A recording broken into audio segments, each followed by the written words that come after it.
Hello my dear students, आज हम लोग बात करने वाले हैं इक्विलिब्रियम की। जैसे कि आप देख सकते हैं बोर्ड पे मैंने क्वेश्चन बनाया हुआ है। ये पोटेंशियल एनर्जी रिलेटेड क्वेश्चन है और नीट और आईआईटी में काफी फेमस क्वेश्चन, इस तरीके के क्वेश्चन काफी आते रहते हैं। और क्वेश्चन मेरे से पूछा जा रहा है कि डिस्टेंस बताइए, आर डिस्टेंस कितनी होगी जहां पर स्टेबल इक्विलिब्रियम होगा। तो इस चैलेंजिंग क्वेश्चन को तो सॉल्व करना ही है हम लोगों को। तो इसको सॉल्व करने के लिए पहले टॉपिक को क्लियर कर लेते हैं, डिस्कस कर लेते हैं क्या होता है इक्विलिब्रियम, कितने टाइप के होते हैं equilibrium, then we will discuss about this question also. तो हेडिंग लगा लेंगे इक्विलिब्रियम।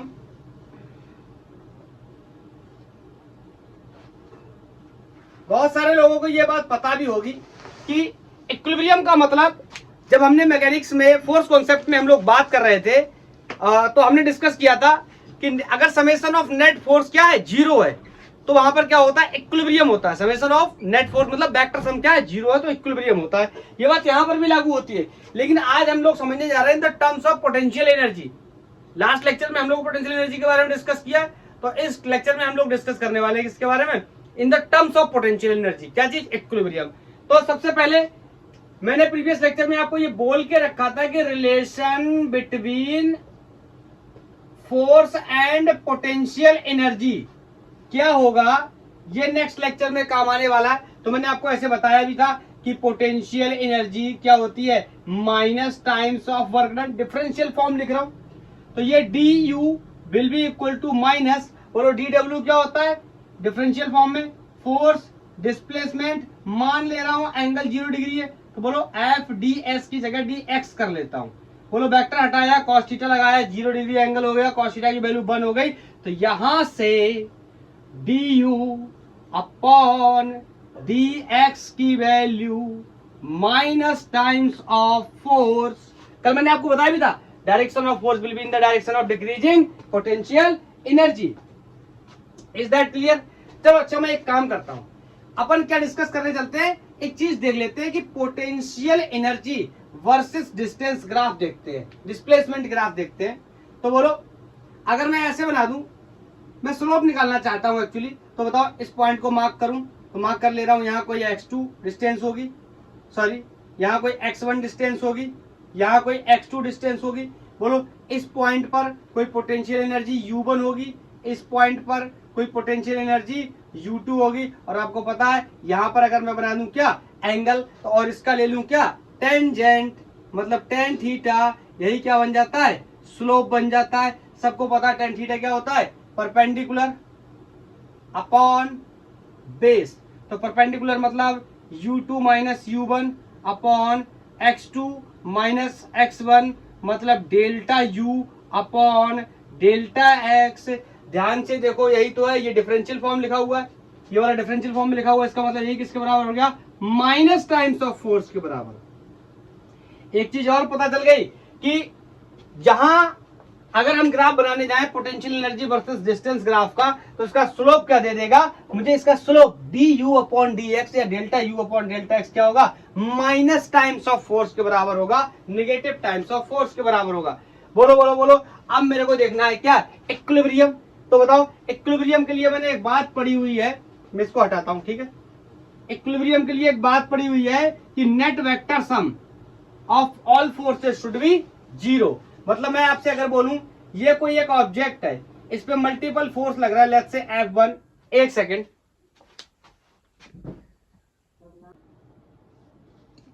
बहुत सारे फोर्सेस लग रहा है। लेट्स से ये कोई F1 फोर्स लग रहा था, यहां से कोई F2 फोर्स लग रहा है, यहां से कोई F3 फोर्स लग रहा है, F4 फोर्स लग रहा है। बोलो इन सब का क्या लिख दूंगा, vector sum F1 vector plus F2 vector plus F3 vector plus F4 vector, यही क्या हो गया नेट फोर्स। ये किसके बराबर हो जाना चाहिए, 0 के बराबर। यही थी हमारी क्या इक्विलिब्रियम की सिचुएशन, इक्विलिब्रियम की कंडीशन थी कि समेशन ऑफ वेक्टर्स, हम बोलो सारे फोर्सेस के क्या हो जाना चाहिए, 0। अब बताओ अगर मुझे इक्विलिब्रियम चाहिए, इसका मतलब ये फोर्स भी क्या हो जाएगा, 0। बोलो तो मैं आपसे बोल सकता हूं कि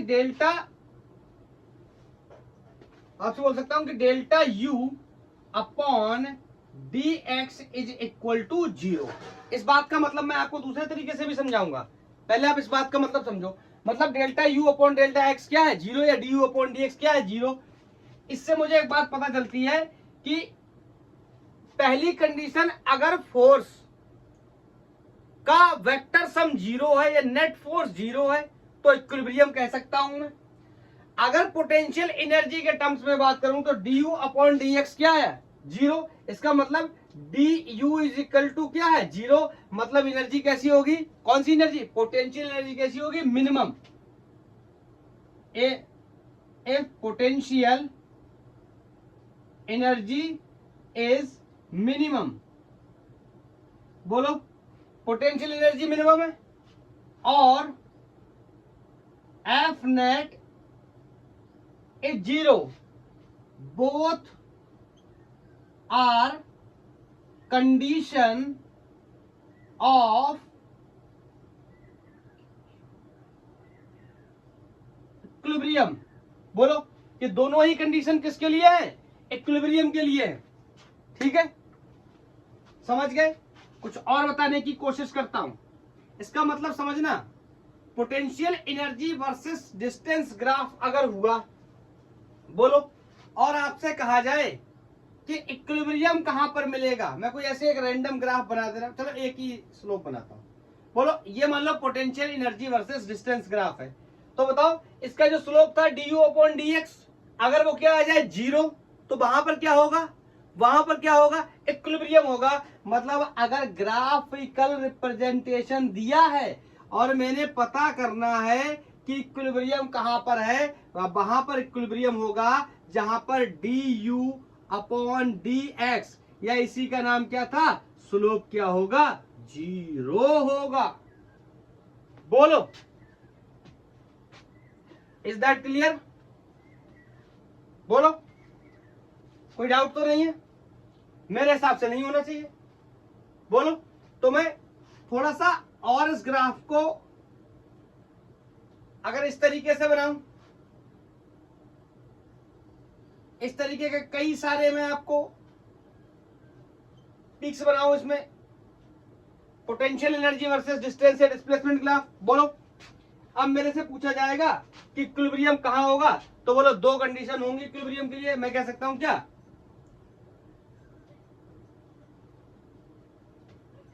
या तो एफ नेट क्या होना चाहिए, जीरो।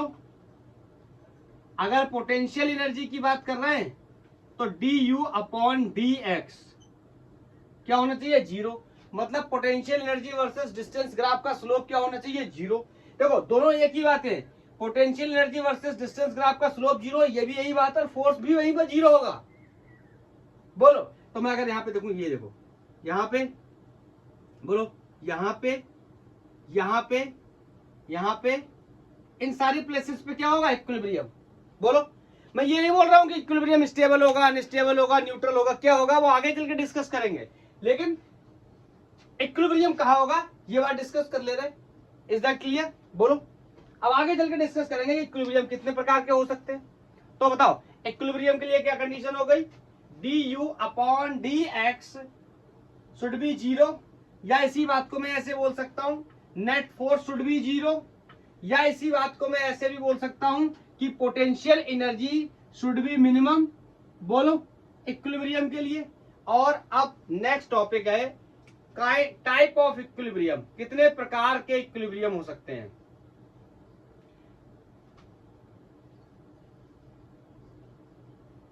मैं आपको यहां पर एक छोटी सी बात बताना चाहता हूं, आप ये मत समझना कि मैं इस टॉपिक को 11th में पढ़ रहा हूं। इक्विलिब्रियम आपको कहीं पर भी मिलेगा, इलेक्ट्रोस्टैट्स में भी इक्विलिब्रियम मिलेगा, जहां पर समेशन ऑफ नेट फोर्सेस जैसी चीजें जीरो होंगी, या फिर पोटेंशियल एनर्जी मिनिमम होगी, वहां पर इक्विलिब्रियम मिलेगा। तो तीन प्रकार के इक्विलिब्रियम होते हैं। फर्स्ट इज, ये तो आपको पता ही होगा ना, बोलो स्टेबल, अनस्टेबल, या फिर न्यूट्रल इक्विलिब्रियम। बोलो तो पहले लगाता हूं स्टेबल इक्विलिब्रियम। स्टेबल, चलो यहां लिखा ही है कितने टाइप के इक्विलिब्रियम, तो स्टेबल इक्विलिब्रियम, अनस्टेबल,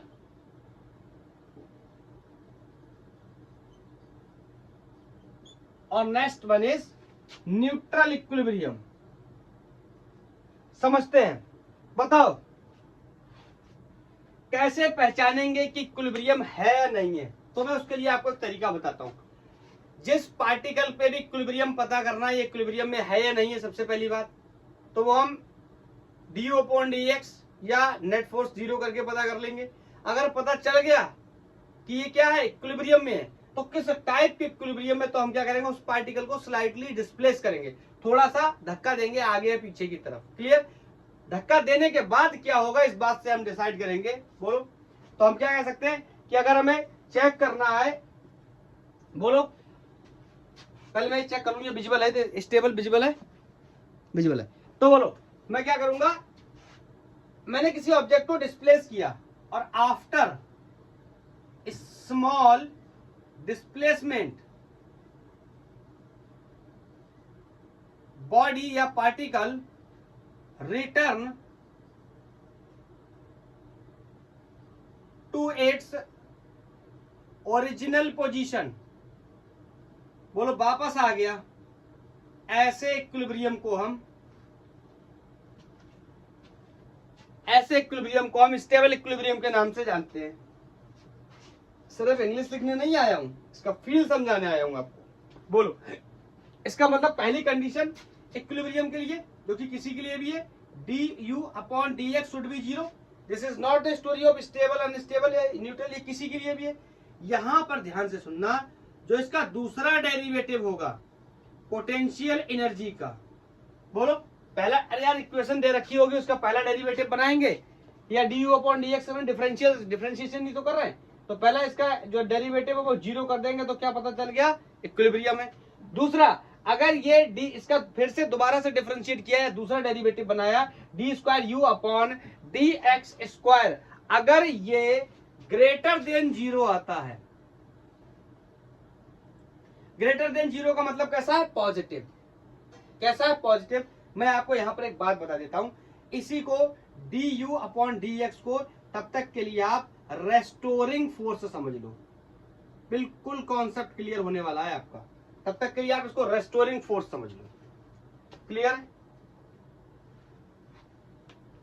बोलो, इसका मतलब क्या है, इसका मतलब क्या है, du/dx का मतलब क्या है, पोटेंशियल एनर्जी कैसी है, मिनिमम है। अब इस बात का मतलब मैं आपको बताता हूं, d²u/dx²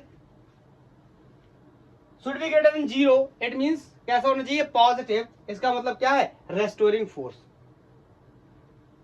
बोलो ना, एक सेकेंड बताता हूं, थोड़ी सी गलती हो गई, बताता हूं। इसका फोटो ना इधर बना ले रहा हूं। जैसे मान लो ये जो अभी मैंने पीक्स बनाए थे ना, ऐसे ये पीक्स बनाए थे, आप नोट्स बनाते वक्त क्या करना ना, इसी में डालना, इसके नीचे, ठीक है। मान लो ये जो बैली मैंने बनाई है, थोड़ा सा इस तरीके से कर देते, मैंने यहां पर एक बॉल रखा है, ठीक है। अब इस बॉल को मैं क्या करूंगा, स्लाइटली डिस्प्लेस करूंगा। मान लो मैंने आगे धक्का लगाया, ठीक है, या पीछे धक्का लगाया। बोलो, तो क्या होगा, आपको दिख रहा है, ये ऐसे चलेगा और फिर से पीछे वापस आ जाएगा, या फिर इधर से चलेगा और ये फिर से पीछे वापस आ जाएगा। बोलो बोलो बोलो बोलो बोलो बोलो बोलो। और अगर यहां पर मैं ले लूं क्या, रेफरेंस, मैं आपको बता चुका हूं प्रीवियस लेक्चर में, जहां पर मैं रेफरेंस ले लूंगा, तो यहां पर बताओ पोटेंशियल एनर्जी U=mgh होती है, दैट विल बी जीरो। क्यों, यहाँ पे एच क्या है, जीरो। तो यहाँ पर रेफरेंस ले लीजिए, पोटेंशियल एनर्जी मिनिमम हो गई, मतलब इक्विलिब्रियम तो है, क्योंकि पोटेंशियल एनर्जी मिनिमम है। अब दूसरा मुझे देखना है स्टेबल अनस्टेबल, तो मैंने बताया इसको डिस्प्लेस करो, और ये डिस्प्लेस करने के बाद ऊपर गया और फिर से अपनी पोजीशन पे वापस आ गया, इसका मतलब ये स्टेबल इक्विलिब्रियम है। थोड़ा सा और फील लेते हैं, इसमें जो रेस्टोरिंग फोर्स है वो निगेटिव है। कैसे, ये मैंने बाई मिस्टेक यहाँ पे लिख दिया था, मैंने अपनी गलती को सुधार के यहाँ सही कर लिया। रेस्टोरिंग फोर्स नेगेटिव है। रेस्टोरिंग फोर्स याद आया, अरे रेस्टोरिंग फोर्स हमने हुक्स लॉ में किसी स्प्रिंग के अंदर देखा था, याद आया, F is directly proportional to -x हुआ करता था। ये कैसा था, नेगेटिव। जिस साइड में डिस्प्लेसमेंट होता था उसके अपोजिट डायरेक्शन में फोर्स लग जाता, बिल्कुल सेम। बोलो, ये पार्टिकल ऊपर जा रहा है तो इस पे फोर्स नीचे की तरफ लग रहा है, मेरी बात को ध्यान से समझो। अगर ऐसा नहीं हुआ तो ये पार्टिकल दोबारा वापस लौट के नहीं आएगा। बोलो, देखो ये चल रहा है ऊपर की तरफ तो इस पे फोर्स लग रहा है, पीछे की तरफ आप कह सकते हो कौन सा फोर्स है, ग्रेविटेशनल फोर्स है, उसका कंपोनेंट। हम तो ये तक बता सकते हैं कि क्या हो रहा है। देखो ये ऐसे चल रहा होगा, बोलो ये ऊपर जा रहा है, इसका यहाँ कंपोनेंट बनाऊंगा mg, इसके दो कंपोनेंट बनेंगे, यहाँ mg cos थीटा और इस साइड में आ जाएगा कौन सा, mg sin थीटा। तो बताओ ये रेस्टोरिंग फोर्स का काम करेगा इस जगह पे, और ये पीछे लेकर के आएगा, और ये कैसा होगा, नेगेटिव। दोनों अपोजिट डायरेक्शन में एंगल 180 डिग्री, मतलब क्या है, नेगेटिव रेस्टोरिंग फोर्स है। नेगेटिव रेस्टोरिंग फोर्स से मतलब ये है कि ये in the direction of displacement नहीं है। तो मतलब अगर रेस्टोरिंग फोर्स नेगेटिव हो गया तो भी हम कह सकते हैं कैसा, स्टेबल इक्विलिब्रियम है।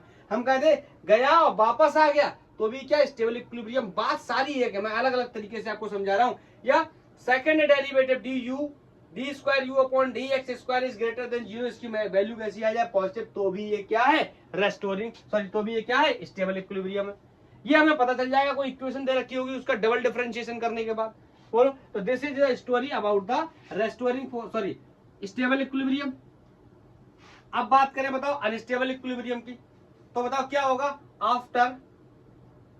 आफ्टर स्मॉल डिस्प्लेसमेंट क्या होने वाला है, जिस डायरेक्शन में फोर्स देंगे ना, ये उसी डायरेक्शन में क्या कर जाएगा, मूव कर जाएगा, मतलब वापस अपनी मीन पोजीशन पे, या वापस जहां से स्टार्ट किया था वहां लौट करके नहीं आएगा। बोलो बोलो, after a small displacement body moves away, बोलो, from its initial position. Important बात है, इंपॉर्टेंट बात क्या है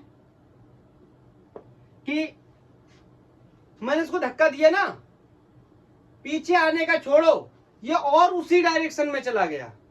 अच्छा, इसका मतलब d you upon D x तो क्या होगा, 0। ये मत भूल जाना, this is the condition for the equilibrium. ये तो होगा ही होगा, उसके बाद क्या होगा वो बाद की कहानी है।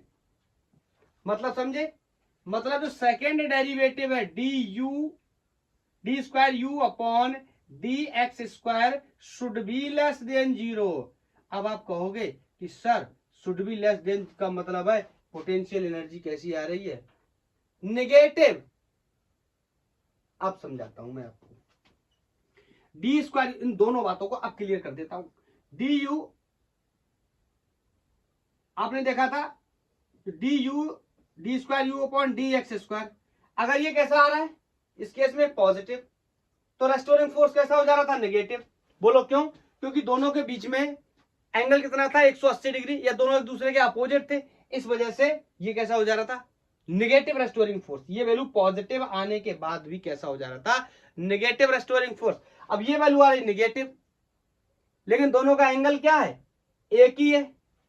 बोलो बोलो बोलो, अरे दोनों एक ही डायरेक्शन, जिस डायरेक्शन में मैंने डिस्प्लेसमेंट दिया उसी डायरेक्शन में फोर्स लगा होगा, तो उसी डायरेक्शन में ये मूव कर गया। तो मतलब ये नेगेटिव जब होगा तभी तो उसके साथ मल्टीप्लाई होकर क्या होगा, पॉजिटिव। क्यों क्यों क्यों, मेरी बात को ध्यान से सुनना। रेस्टोरिंग फोर्स का मतलब क्या होता है, रेस्टोरिंग फोर्स का सिंपल मतलब ही यही होता है कि जिस डायरेक्शन में बॉडी का डिस्प्लेसमेंट हो रहा है उसके अपोजिट डायरेक्शन में फोर्स लग रहा है। तो बताओ, इसीलिए तो यहां पर जब मैंने D square you upon D x square को पॉजिटिव लिया था तो रेस्टोरिंग फोर्स बोलो कैसा हो गया था, नेगेटिव। याद आया, रेस्टोरिंग फोर्स कैसा हो गया था, नेगेटिव, और यहां पर ये वैल्यू नेगेटिव आ रही है। बोलो, और रेस्टोरिंग फोर्स मतलब इसका क्या होता है, उल्टा। तो ये नेगेटिव आ रही तो रेस्टोरिंग फोर्स कैसा हो जाएगा, पॉजिटिव। क्या मैं अपनी बात को बता पाया, इज दैट क्लियर। मुझे लगता है मार्कर में इंक की कमी है। और बोलो, रेस्टोरिंग फोर्स पॉजिटिव हो गया, इसको एग्जांपल से समझे। मैं वेव वाला एग्जांपल इधर बना देता हूं। बोलो, यह इस तरीके से पहाड़ बने हुए, अगर बोलो मैं किसी ऑब्जेक्ट को यहां से डिस्प्लेस करता हूं, यहां से धक्का देता हूं, बोलो क्या होगा सर ये तो लुढ़कू बन जाएगा, लुढ़कू। बोलो, तो यहां से गिर जाएगा। मतलब इस डायरेक्शन में मैंने लगाया फोर्स, इसी डायरेक्शन में होने वाला है क्या, डिस्प्लेसमेंट, और रेस्टोरिंग फोर्स भी कैसा हो जाएगा, पॉजिटिव। तभी तो ये आगे की तरफ इसे मूव करवा पाएगा। नेट फोर्स की direction in the direction of net acceleration होती है, एक्सेलरेशन की डायरेक्शन या वेलोसिटी की direction in the direction of acceleration होती है। डिस्प्लेसमेंट की direction in the direction of velocity होती है, नेट डिस्प्लेसमेंट की direction in the direction of velocity होती है। तो अल्टीमेट में कह सकता हूं कि नेट फोर्स की direction in the direction will be displacement. बोलो, डिस्प्लेसमेंट नीचे, फोर्स भी नीचे, तो रेस्टोरिंग फोर्स कैसा हो गया? पॉजिटिव। रेस्टोरिंग फोर्स अगर पॉजिटिव नहीं हुआ तो ये इसको आगे धक्का नहीं दे पाएगा, मतलब ये दूर नहीं जा पाएगा, इसकी तरह इसको क्या कर लेगा? पीछे का सीट लेगा। But we are dealing with the unstable equilibrium, इसका मतलब restoring force should be positive. जब रेस्टोरिंग फोर्स पॉजिटिव होगा मतलब जिस डायरेक्शन में हमने धक्का दिया है उसी डायरेक्शन में रेस्टोरिंग फोर्स भी हमारा सपोर्ट कर रहा है, मतलब पार्टिकल को उसी डायरेक्शन में ले जाएगा। तभी तो after a small displacement body moves away from initial position and never come back. बोलो, इज दैट क्लियर? तो इस एग्जांपल से भी हमने समझ लिया। बोलो, next one is neutral equilibrium. तो न्यूट्रल इक्विलिब्रियम के बारे में बताता हूं। अच्छा, आप खुद सोचो, न्यूट्रल इक्विलिब्रियम है तो क्या होगा? आफ्टर अ स्मॉल डिस्प्लेसमेंट, मैं इसको क्या दूंगा? डिस्प्लेसमेंट। बोलो, क्या ये आगे जाएगा? नहीं जाएगा, आगे चला जाएगा, अनस्टेबल हो जाएगा। क्या ये पीछे वापस आएगा? नहीं जाएगा। क्यों? क्योंकि स्टेबल हो जाएगा। इसका मतलब इसको जैसे कर दोगे वैसे ही रहेगा। ऐसे धक्का मार दिया, यहीं पे पड़े हैं, इधर धक्का मार दिया, यहीं पे पड़े हैं, यहां धक्का मार दिया, यहीं पे पड़े। मतलब ये अपनी नई पोजीशन में रहना पसंद करेगा। आप जैसे भी डिस्प्लेस कर दो, जहां कर दोगे हम वहीं रह लेंगे। समझ गए? इसका मतलब डिस्प्लेसमेंट के बाद, बोलो, मैं कह सकता हूं after a small displacement body या particle stays in its new position. बड़ी खुशी के साथ रहता है न्यू पोजीशन में।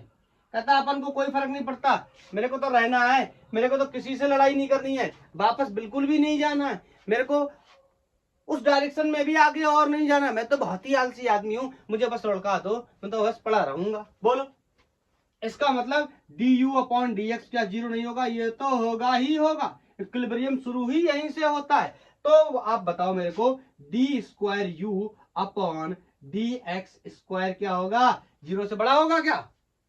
क्या जीरो से बड़ा होगा? क्या जीरो से छोटा होगा? अरे भैया जीरो होगा। बोलो, क्या होगा? जीरो। इसका मतलब यहां से मुझे नहीं पता चल पाएगा ये वैल्यू पॉजिटिव है या ये वैल्यू नेगेटिव है। जब मुझे नहीं पता चल पाएगा then I will go for the restoring force. Restoring force की डायरेक्शन हम यहीं से तो डिसाइड करते थे, मतलब इस बार रेस्टोरिंग फोर्स की डायरेक्शन को हम क्या करेंगे? बोलो बोलो बोलो। ओहो, नो रेस्टोरिंग फोर्स। अरे सर ये क्या हो? अरे भैया ये डेरिवेटिव जीरो हो गया। जो रेस्टोरिंग फोर्स बनाता था ये क्या हो गया? जीरो हो गया। और अगर इसके जीरो होने से मतलब है ये बॉडी आपने जिस पोजीशन में छोड़ दी उसी पोजीशन में रहना चाह रही है। इसका मतलब है ना तो इसका सपोर्ट करने वाला कोई आगे की तरफ है, ना इसको बैकवर्ड कोई खींचने वाला पीछे की तरफ। यहां आगे आने वाला फोर्स भी रेस्टोरिंग था, यहां पीछे लेके जाने वाला फोर्स भी ऑब्जेक्ट को क्या था? रेस्टोरिंग था। बोलो, तो ना आगे जा रहा ना पीछे जा रहा, जहां छोड़ दे रहा हो वहीं जा रहा। इसका मतलब रेस्टोरिंग फोर्स क्या है? एब्सेंट। इसका मतलब मैं कह सकता हूं no restoring force in case of neutral equilibrium. आज के बाद इक्विलिब्रियम के रिलेटेड कोई भी डाउट नहीं होना चाहिए। बोलो, इज दैट क्लियर? आप कहोगे सर ये पहाड़ वाला एग्जांपल बताया था, यहां बताया था, यहां बताओ। यहां पहाड़ नहीं चलेगा।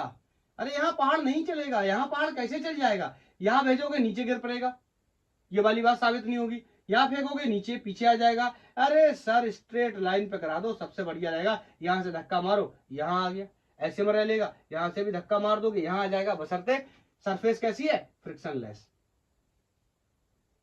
Is that clear? बोलो, this is all about the restoring force. तो जिस क्वेश्चन से हमने शुरू किया था, अब उस क्वेश्चन की या उसके जैसे कुछ क्वेश्चंस की बात कर लेते हैं, जिससे हमारा कॉन्सेप्ट क्या होगा? क्लियर हो जाएगा। ये बहुत ही इंपॉर्टेंट है कॉन्सेप्ट ऑफ इक्विलिब्रियम। ये आपको पूरी फिजिक्स में काम आने वाला है और इससे रिलेटेड क्वेश्चंस भी आपको बहुत मिलेंगे। तो जब भी आपके दिमाग में ख्याल आए इक्विलिब्रियम, दो बातें अपने दिमाग में हमेशा बैठा लेना, नेट फोर्स जीरो है या फिर पोटेंशियल एनर्जी मिनिमम है या पोटेंशियल एनर्जी का पहला डेरिवेटिव विद डिस्टेंस क्या है, जीरो है। आपको हमेशा पता चल जाएगा कि ये क्या है, इक्विलिब्रियम है। बोलो, इज दैट क्लियर? तो क्वेश्चंस करें क्या? बोलो, क्वेश्चंस करें?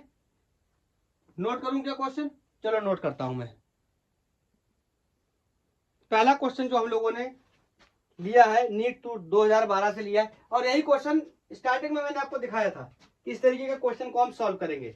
बोलो, मेरे से बोल रहा है कि ये कोई पोटेंशियल एनर्जी का फंक्शन इस तरह दे रखा है, ठीक है, और बोल रहा है कि where a and b are constant, कोई बात नहीं, r is the distance from center of field, कोई फील्ड बन रही होगी उसके सेंटर से, फॉर द स्टेबल इक्विलिब्रियम। कह रहा है स्टेबल इक्विलिब्रियम की स्टोरी है। बोलो, चाहे इक्विलिब्रियम स्टेबल हो अनस्टेबल हो न्यूट्रल हो, लेकिन D you upon D x क्या होने वाला है, जीरो। बोलो, कह रहा था डिस्टेंस आर इज, ये आर डिस्टेंस कितनी होगी, बताओ। कह रहा है ये आर डिस्टेंस कितनी होगी। चलो तो सॉल्व करते हैं, मतलब आर डिस्टेंस पता करना, तो सबसे पहले इसका क्या करेंगे, सबसे पहले इसका क्या करेंगे, डिफरेंशिएशन। उसके बाद D you upon D x को क्या करेंगे, जीरो। अब डी एक्स का मतलब कोई रास्ता, अब यहाँ आर है तो d you upon d are करेंगे। इन सब चीजों से परेशान मत हुआ करो। तो मैं लिखने चला differentiation with respect to time. सही लिखा? गलत, विथ रिस्पेक्ट टू आर बोलना चाहिए, टाइम नहीं। विथ रिस्पेक्ट टू, या तो पोजीशन बोल सकते हैं हम, आर, ठीक है। तो ये क्या होने वाला है, D you upon d are, D you upon d are. बोलो, अब देखो इसको ऊपर, अच्छा चलो एक बार इसको ना अरेंज कर लेता हूं सही से, फिर करता हूं। बोलो, इसको मैं ऐसे भी लिख सकता हूं, u इक्वल टू, आसान हो जाएगा थोड़ा, a r to the power minus two, r को ऊपर ले गया, minus b r to the power minus one, ऊपर चला गया, माइनस वन हो गया। तो अब लिख देता हूं क्या, d you upon d r. तो इसको डिफरेंशिएट किया क्या, d a r to the power minus two upon d r minus d over d r of b r to the power minus one. Differentiation सबको पता है, बहुत आगे आ चुके हैं, अब तो हम लोग पढ़ाई करते करते वर्क पावर एनर्जी की पढ़ाई कर रहे हैं। बोलो, तो भी मैं बता देता हूं, x की पावर n का differentiation with respect to x, with respect to x क्या होता है, मैं बहुत बार बता चुका हूं, x की पावर को, जो भी पावर है उसको आगे ले आओ और पावर में से एक क्या कर दो, कम कर दो। बोलो, n x n minus one. तो सिंपल मैं इसको बोलता हूं, पावर को आगे ले आओ और पावर में से एक कम कर दो। तो चलो यहां पे लेके करते हैं इसको। तो ये हो गया D you upon d are, power को आगे लाऊंगा कितना हो जाएगा, माइनस टू। जो पावर नेचर का है, पावर की जो नेचर है उसी को तो लाएंगे, माइनस का तो माइनस ले आए। बोलो, अब ये कितना हो गया, ए आर, पावर क्या करेंगे, एक कम करेंगे, तो मतलब कितना हो जाएगा, r three. Is that clear? अरे भैया माइनस टू पहले से एक कम करेंगे तो आर थ्री हो जाएगा, तो ये इसका इंटीग्रेशन, सॉरी डिफरेंशिएशन हो गया। बोलो, अब इसको आगे लाएंगे तो ये कितना, माइनस वन, तो ये इसके साथ माइनस वन के साथ प्लस हो जाएगा। बोलो, तो वन को तो लिख नहीं रहे। बोलो, बी पावर एक क्या करेंगे, कम, माइनस वन पहले से एक और कम करेंगे तो माइनस टू हो जाएगा। बोलो, अब इंपॉर्टेंट बात यहां से आगे समझो। क्वेश्चन कह रहा है कि स्टेबल इक्विलिब्रियम है, मतलब इक्विलिब्रियम की कंडीशन क्या होती है। बोलो, मैं यहां लिख दूं, कंडीशन फॉर इक्विलिब्रियम, बोलो क्या होती है, D you upon D X या डी आर, जो भी हम ले रहे हैं, यहां आर ले रहे हैं, तो D R should be zero.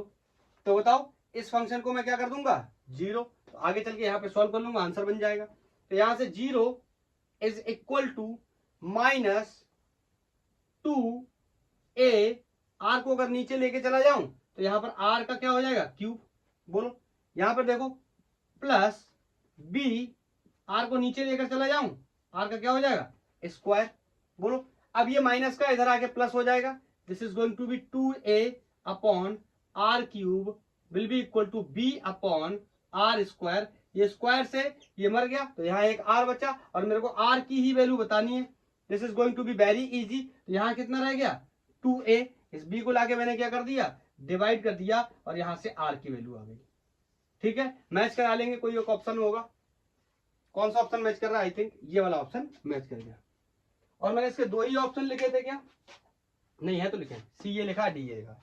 ठीक है, तो इस तरीके से हमने ये सवाल सॉल्व कर लिया। ये एक्चुअली में नीट में आया वो क्वेश्चन है ना। नीट वाले स्टूडेंट को ये सब चीजें बहुत कठिन लगती हैं। जहाँ मैथमेटिकल चीजें आती हैं, जो लेक्चरर्स भी होते हैं, उनके जो टीचर्स होते हैं ना, वो भी ज्यादा पढ़ाना नहीं चाहते, मैथमेटिक्स इन्वॉल्व हो जाती है इस वजह से। लेकिन मैं आपको बहुत ही आसान तरीके से चीजों को समझाने की कोशिश करता हूँ और बताने की कोशिश करता हूँ, ताकि आप समझ पाए और कर पाए। बताओ इसमें कुछ आपको कठिन लगा? ये नीट 2012 कई बार रिपीटेड क्वेश्चन है, जल्दी होता नहीं है क्वेश्चन नीट वाले स्टूडेंट से, छोड़ देते हैं, कहते पता नहीं क्या पूछ रहा है। बस उनको ये लॉजिक, ये जो अपना रॉ कॉन्सेप्ट है ना, du/dr शुड बी 0, जिसके बारे में मैंने आपको आज पूरा क्लियर करके बताया। बोलो, तो नेक्स्ट क्वेश्चन ले लेते हैं।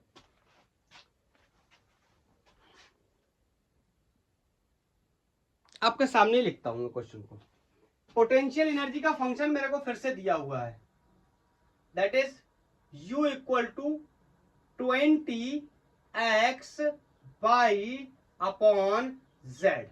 आप देखोगे तो ये आपको तीनों वेरिएबल्स के साथ मौजूद है। Question is the force exerted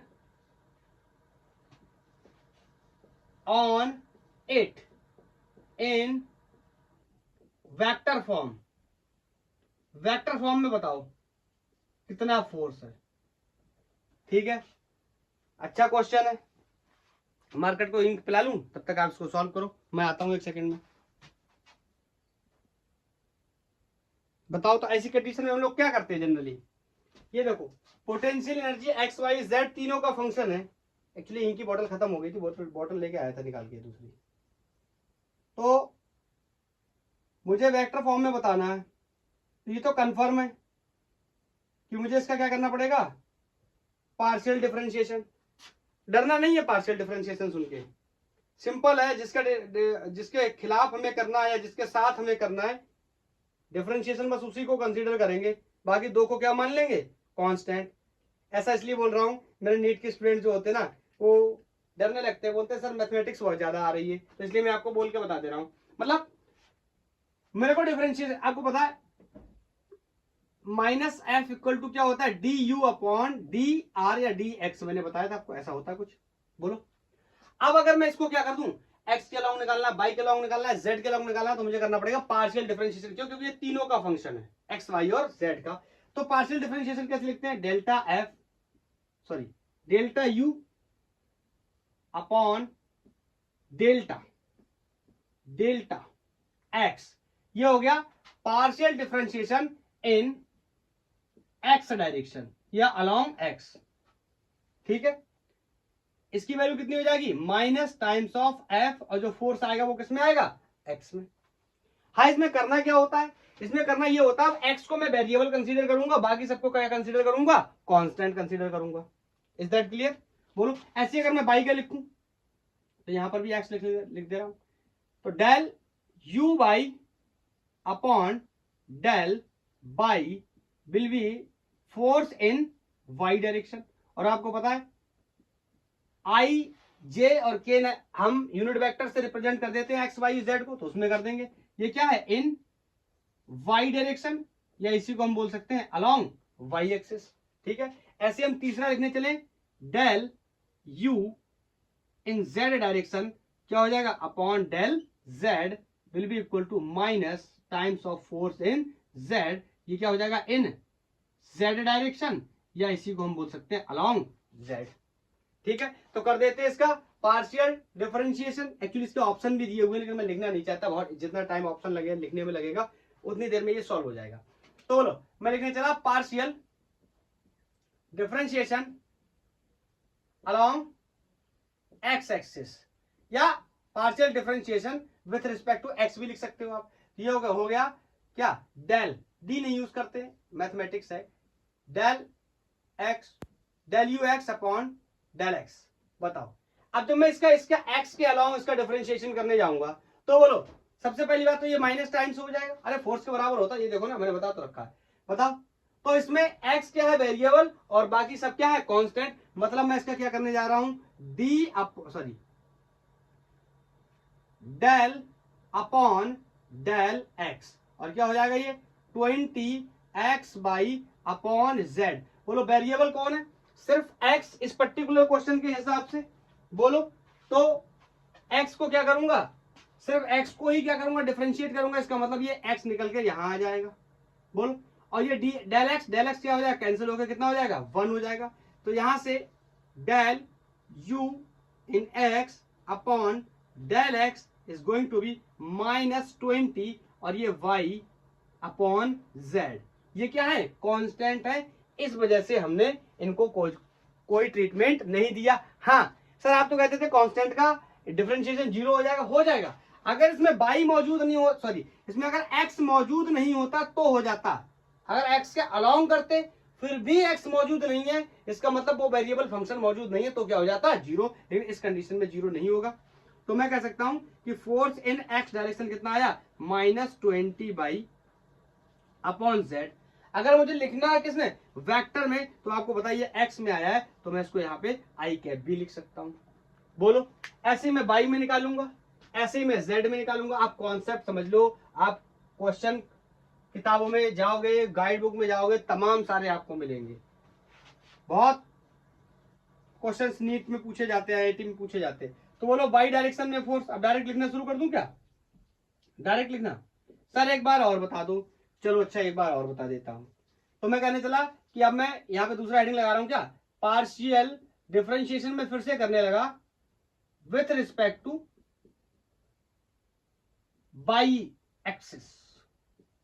ठीक है बाई एक्सिस के साथ स्पेलिंग वगैरह थोड़ा सा इग्नोर कर दिया करो। ठीक है बोलो तो ये कितना हो जाएगा del u in y direction upon del y will be equal to minus times of force in y direction. और मेरे को यहां पे दिया गया है जो फंक्शन, तो इसको मैं क्या करूंगा del upon del y integration sorry differentiation of 20x by upon z minus का साइन पहले लिख लेंगे। ठीक है तो यहां से डेल u, अब डेल u अपॉन इसको बार बार कैरी नहीं कर रहा क्योंकि मेरा काम फोर्स से होना है। तो f y will be equal to, बोलो यहां पर किसके अलाउ कर रहे हैं y के, तो वेरिएबल कौन है y, बाकी सब क्या है कांस्टेंट। इसका मतलब ये क्या हो जाएगा y निकल के बाहर आ जाएगा del y upon del y, यहां माइनस का साइन, ये कितना रह गया 20x upon z। Is that clear. अब बताओ ये कितना हो जाएगा इसकी तरह 1 हो जाएगा। तो force in y direction will be -20x upon z। और अगर वेक्टर फॉर्म में लिखना हो तो आपको पता y डायरेक्शन के लिए हम j कैप का यूज करते हैं। बोलो ये x में मिल गया, ये y में मिल गया। नाउ z की बारी है तो फिर से हेडिंग लगाएंगे क्या partial differentiation along the z axis. ठीक है अब आप करो एक बार अपने आप प्रयास करके देखो। मैं डायरेक्ट इस बार आंसर लिख दे रहा हूं z डायरेक्शन में माइनस z का ही एक्चुअली में ट्विस्ट था, कोई बात नहीं करना पड़ेगा, कोई बात नहीं z का कर देता हूं, इसी में ट्विस्ट नहीं तो आप कहोगे फिर ये कैसे होगा। अच्छा पहले मैं लिख देता हूं फिर ट्विस्ट बाद में बताऊंगा आपको। तो ये हो जाएगा 20x by upon z square. अब देख लो आपका इतना आ रहा है, 2z मत कर लेना, z स्क्वायर। बोलो आपका इतना आ रहा है कि नहीं आ रहा है बताओ। और एक बात और, ये माइनस नहीं है प्लस आएगा इस बार। बोलो क्लियर। अभी आंसर तो ये हो गया, मैं आपको बता देता हूं एक बार कैसे होगा ये। ठीक है देखो जब मैं z के अलाउंग करने जाऊंगा तो ये क्या हो जाएगा del u in z direction upon del z। बताओ ये x z के अलाउंग कर रहा हूं, z नीचे, इसको अगर मैं ऊपर लेके जाऊं तो पावर -1 हो जाएगी। तो 20x by z to the power -1। बोलो अब मैं इसका क्या कर रहा हूं del upon del z। 20x by ये सब क्या है कांस्टेंट है तो इनको पीछे रख लेता हूं। ये बनने जा रहा है क्या फोर्स इन z डायरेक्शन, तो यहां पर माइनस का साइन कैरी कर लेता हूं। Is that clear. अब बताओ डिफरेंशिएशन करना है क्या x की पावर n का, तो आपको पता ही है पावर आगे आएगा, पावर में से एक कम होता है। सर ये पार्शियल डिफरेंशिएशन है, पार्शियल हो फुल्ली हो कुछ भी हो, डिफरेंशिएशन का नियम थोड़ी बदल जाएगा। तो ये बोलो इसका डिफरेंशिएशन कितना हो जाएगा -z और इसकी पावर कितनी जाएगी -2। तो मतलब मैं अगर इसको लिख दूं ये होने जा रहा है 20x by z to the power -2, और ये माइनस साइन को जब मैं नीचे लेके आया था और ये माइनस फॉर्मूले की वजह से मौजूद था, तो ये क्या हो गया प्लस। अब इस -2 को मैं चाहूं तो नीचे डिवाइड कर सकता हूं, ये आ जाएगा। ठीक है, x की पावर -2 है, नीचे जाएगा तो x की पावर +2 हो जाएगा। तो मेरे से पूछा गया था ना फोर्स क्या होगा, तो मैं लिख देता हूं इन वेक्टर फॉर्म में कि क्या फोर्स होने वाला है। तो force vector will be equal to 20 -20 by upon z will be in x direction. 3D है, फोर्स 3D में है तो तीनों कंपोनेंट लिखने पड़ेंगे। ये भी कैसा है माइनस का, तो -20x अपॉन z इन y डायरेक्शन। क्लियर। और इन z डायरेक्शन कितना है +20x y upon z square. End of course बोलो, अगर वेक्टर फॉर्म में लिखेंगे तो यहाँ k कैप का मल्टीप्लाई कर देंगे, तो ये हो गया k कैप का मल्टीप्लाई। तो ये हो गया फोर्स का वेक्टर। एक स्केलर क्वांटिटी दी गई थी, उससे हमने वेक्टर को ड्राइव किया। क्लियर है। एक्स वाई जेड में किस तरीके से वेक्टर लिखते हैं, सारे लोगों को ये बात पता है। अब अगर ये बात नहीं पता है तो ये बहुत ही चिंता का विषय भी है। क्लियर है, क्योंकि वेक्टर हम लोग डिस्कस कर चुके हैं। तो ये भी एक अच्छा क्वेश्चन था। बोलो कोई डाउट? मेरे हिसाब से नहीं होना चाहिए। बताओ, एक क्वेश्चन और देख लेते हैं। क्वेश्चन की अगर मुझे वो डिस्टेंस पता करनी पड़ गई, कौन सी डिस्टेंस, मैं क्वेश्चन को हटाते हटाते बताता हूं। मेरे से कह रहा है कि बताइए कहां पर होगा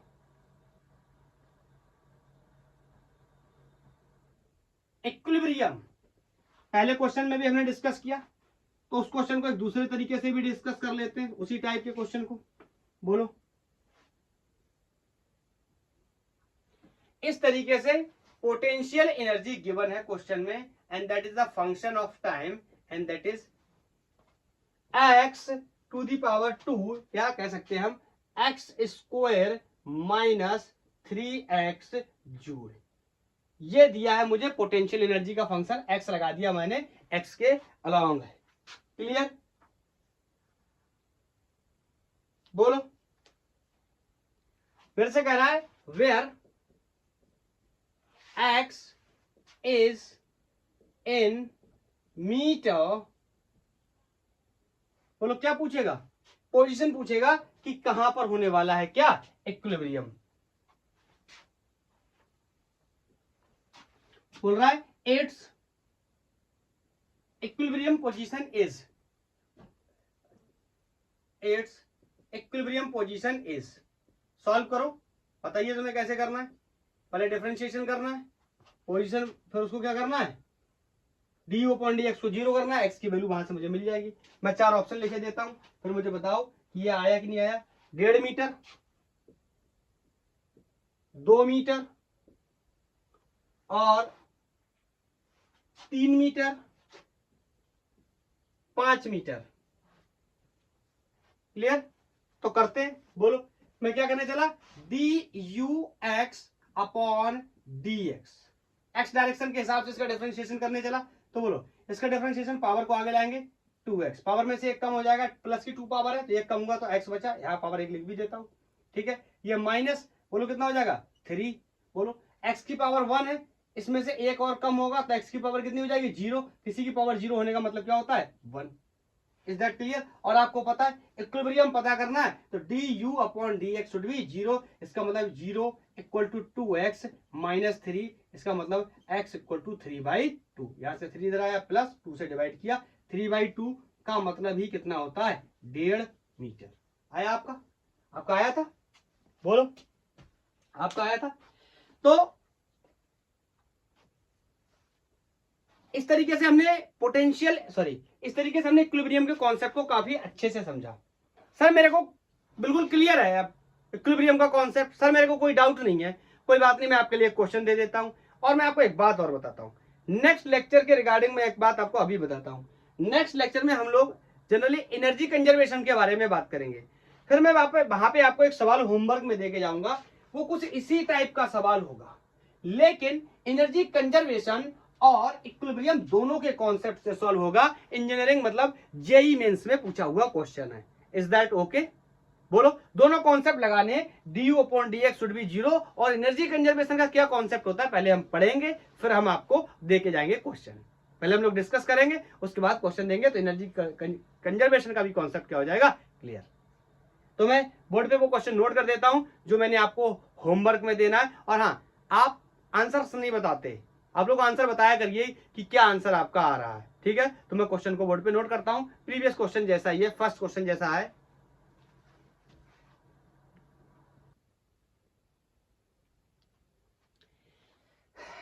जेईई मेंस 2020 का ये क्वेश्चन है, काफी अच्छा सवाल है। जिन लोगों ने इस लेक्चर की पढ़ाई करी है उनकी प्रैक्टिस के लिए। बोल रहा है कि potential energy between the two molecules, कोई दो मॉलिक्यूल्स हैं, उनकी पोटेंशियल एनर्जी दे रखी है U equal to minus A upon A to the power 6 minus B upon A upon minus A upon R to the power 6 minus B upon R to the power 12। बोल रहा है it's equilibrium separation separation between the molecule and potential energy. दो चीजें मुझे बतानी है इसमें, मेरे को उस R की वैल्यू बतानी है कितनी होगी, और उसके बाद मेरे को पोटेंशियल एनर्जी की वैल्यू बतानी कितनी होगी। आपको कहोगे सर पोटेंशियल एनर्जी गिवन है, ये फंक्शन गिवन है, ये पोटेंशियल एनर्जी गिवन नहीं, ये फंक्शन गिवन है। यहां से हम पहले क्या करेंगे, सेपरेशन निकालेंगे, मतलब du अपॉन dr करेंगे, उसको 0 करेंगे, r की वैल्यू निकालेंगे, उससे एक ऑप्शन हमारा मैच करे, मतलब एक चीज मिल जाएगी इन चारों में से, या तो ये या तो ये या तो ये या तो ये, ठीक है। उसके बाद उस R की वैल्यू जो हमें मिली है यहां पर प्लेस करेंगे, ठीक है। उसके बाद हमें दूसरी वैल्यू हमारी पोटेंशियल एनर्जी मिल जाएगी। और जेईई मेंस 2020 का सवाल है। हाँ, आप लोग बिल्कुल कंजूसी करते हो क्वेश्चंस को सॉल्व करने में, आप इसको सॉल्व करोगे और आंसर मुझे जरूर बताओगे, क्लियर। तो मेरे प्यारे भाई बहनों, पढ़ाई करते रहिए। थैंक यू, धन्यवाद। आज के लिए इतना ही।